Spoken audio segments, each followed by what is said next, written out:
But I think there is energy in spirituality that has real impacts. So here's what I came up with this morning, and the aha moment was, I think the whole law of attraction stuff is real when you get into it the right way. And it's not just, I'm going to sit on my couch and believe for shit to happen, and then it happens.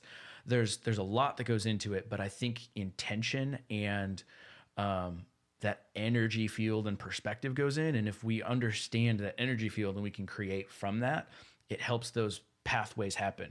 So what if from a high level, law of attraction stuff is really real and we create our own reality, like a lot of different people have said? What if all of these things, gods, and we did these rituals to please the gods, really all we were doing was activating that law of attraction pathway and creating what we were trying to create with the different box. Now, as we look at modern versus ancient medicine, you've got a lot of these spiritual practices that they did whatever and they had results with it. Today, we see lots of things with placebos, but placebos mostly work. What if all of these things are just a system for us to activate the underlying principle of law of attraction, or we create what we focus on? And that consistent practice of, I take this placebo pill every day, I'm adding my intention, I'm adding my focus to this desired result that I want. And after time, that builds up and you get that desired result.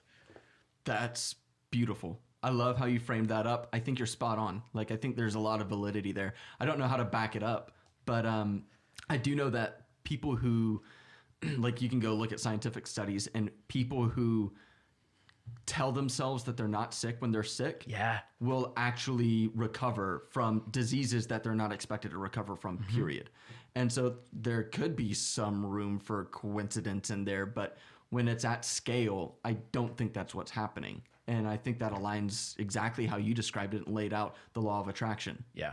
And so I think I've heard so many different stories of different people, whether it's breathing exercises or a different spiritual practice, a mental practice, anything from, someone when they were young at like 15, 17 with, was it cerebral palsy, where they can't really move.